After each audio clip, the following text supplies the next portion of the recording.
Assalamualaikum warahmatullahi wabarakatuh. Semoga kita semua dalam keadaan sehat walafiat. Amin. Hari ini kita akan masuk ke bab 2, yaitu tentang pokok-pokok pikiran pembukaan Undang-Undang Dasar Negara Republik Indonesia tahun 1945. Kita akan masuk ke bagian A. Sekarang kita akan membahas pada bagian A, yaitu pembukaan Undang-Undang Dasar Negara Republik Indonesia tahun 1945. Pada bunyi pasal 2, Aturan Tambahan Undang-Undang Dasar Negara Republik Indonesia tahun 1945, hasil amandemen menyatakan bahwa dengan ditetapkannya perubahan Undang-Undang Dasar hanya terdiri atas pembukaan dan pasal-pasal. Berdasarkan pasal tersebut, hanya terdiri atas dua bagian, yaitu bagian pembukaan dan bagian pasal-pasal. Pada saat terjadinya amandemen, bagian pembukaan Undang-Undang Dasar Negara Republik Indonesia tahun 1945 tidak menjadi bagian dari bagian yang dilakukan perubahan. Artinya bahwa saat amandemen, bagian pembukaan tidak diubah. Kemudian terdapat 5 hal yang menjadi kesepakatan MPR. Yang pertama, tidak mengubah pembukaan Undang-Undang Dasar Negara Republik Indonesia tahun 1945. Yang kedua yaitu mempertahankan NKRI.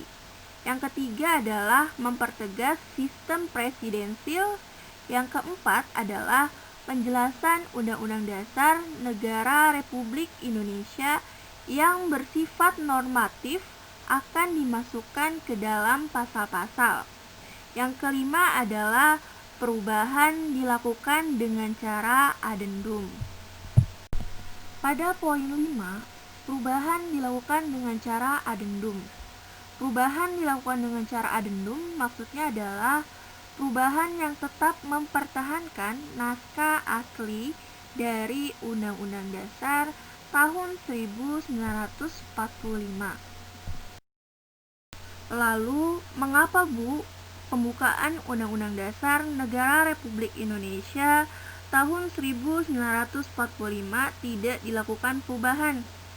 Jawabannya yang pertama adalah karena pembukaan Undang-Undang Dasar Negara Republik Indonesia tahun 1945 memuat dasar filosofis dan normatif yang mendasari seluruh pasal-pasal yang terdapat pada Undang-Undang Dasar Negara Republik Indonesia tahun 1945. Yang kedua yaitu karena pembukaan Undang-Undang Dasar Negara Republik Indonesia tahun 1945 mengandung cita negara, berdirinya negara, tujuan negara, dan dasar negara yang terus harus dipertahankan. Selanjutnya kita akan membahas kedudukan pembukaan Undang-Undang Dasar Negara Republik Indonesia tahun 1945. Kita akan membahas satu persatu. Yang pertama adalah sebagai pernyataan kemerdekaan yang terperinci. Yang kedua, sebagai tertib hukum tertinggi di Indonesia. Yang ketiga, sebagai pokok kaidah negara yang fundamental. Selanjutnya, kita akan membahas lebih jelas lagi.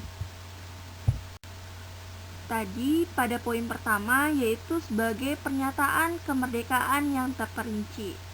Artinya dalam pembukaan Undang-Undang Dasar Negara Republik Indonesia tahun 1945 terdapat hal yang terperinci, yaitu pada alinea ketiga dan alinea keempat. Kalau alinea ketiga berisi tentang pernyataan kemerdekaan Indonesia, pada alinea keempat berisi tentang tindakan-tindakan lebih lanjut dalam bernegara.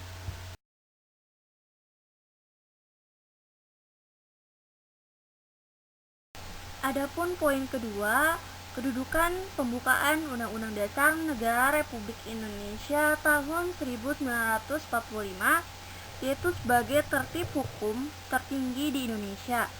Adapun tertib hukum itu sendiri adalah satu kesatuan tatanan hukum yang membentuk sistem hukum.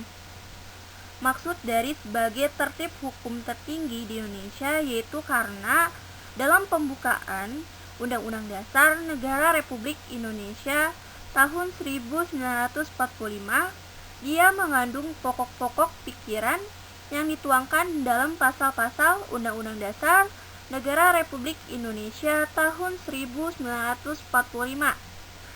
Pokok-pokok pikiran tersebut adalah Pancasila.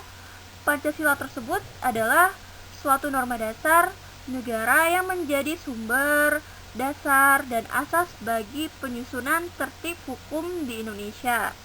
Sehingga karena pembukaan Undang-Undang Dasar Negara Republik Indonesia tersebut memuat Pancasila sebagai norma fundamental, maka pembukaan Undang-Undang Dasar Negara Republik Indonesia tahun 1945 dia berkedudukan sebagai tertib hukum tertinggi negara.